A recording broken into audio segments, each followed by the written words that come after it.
Hey there, Farmer Noah here, and welcome to the channel for Wild East Farm. This is just a video to introduce you to Wild East and what we're doing here on the farm, as well as talk about what this channel is going to have to offer.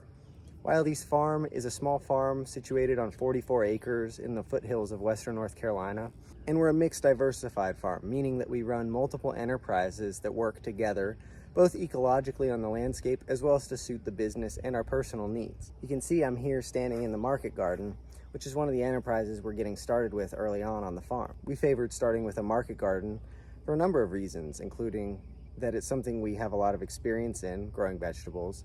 We have a really great market here in western North Carolina with both really high retail demand as well as outlets to local food banks that have funding to purchase vegetables from farmers at fair prices and distribute it for free into the community.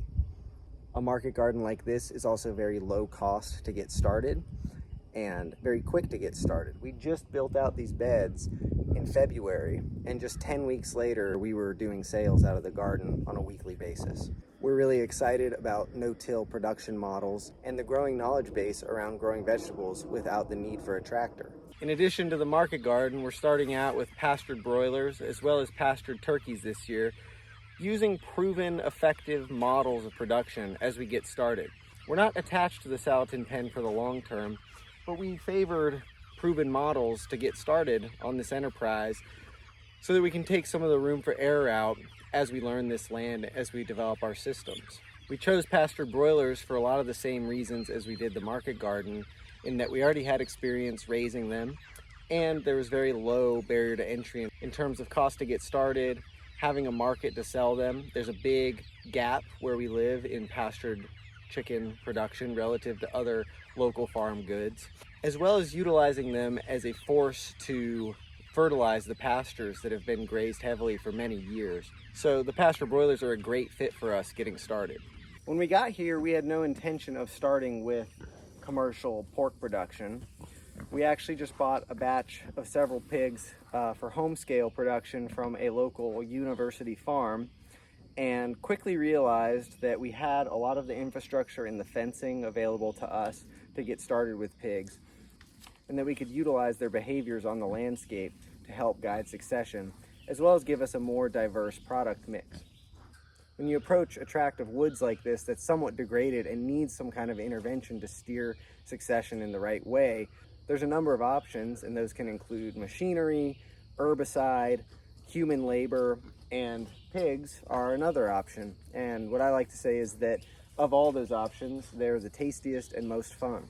Where I'm standing here is a strip of forestry that runs the north end of the property line, and it's essentially a abandoned pine plantation where a lot of invasive species have taken over the understory, and where dense canopy cover has allowed for very little native vegetation to thrive. So by running the pigs through here and mixing that with our own management strategies, like selectively thinning out some of the trees and introducing pasture grasses back in, we're going to be transitioning sections of the woods on the property to less marginal spaces and more productive spaces that eventually could be integrated into the silvopasture systems.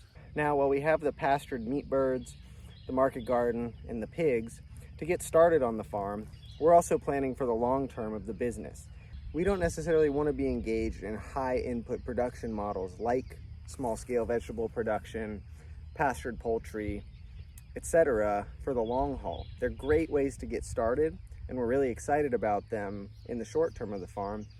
But for the long term, we planted out about 12 acres of mixed agroforestry systems with the plan to have the business transition from these enterprises we're getting started with to more perennial production systems. Our mixed agroforestry has plantings of fruit, nuts, and fiber trees that are all adapted to our region and that are laid out on a design that can accommodate livestock production amongst the trees, both as they come into production and establish as they are now, and in the long term when they grow and develop into maturity. My primary intention for this channel is to just document what's going on around the farm over the years. We're in our first year of production, and things look a certain way now, and they're going to certainly look very different as time goes on. So it feels really important to document those changes and share our experiences with people and help contribute to the greater learning that we're all engaged in of interacting with the landscape and building community through agriculture and rural stewardship. We don't suppose we have all the answers, and we're excited to just share our experience and learn from others along the way, and hopefully all work together just to continue to grow and learn. So that's it for this video. Just wanted to introduce what's going on here at Wild East Farm and talk a little bit about what this channel can have to offer. If you're interested in what we're doing and would like to see more videos, please subscribe, leave a comment, and like this video. You can also follow us at Wild East Farm on Instagram to find out more about what we've got going on here. So thanks for watching, and we'll see you next time.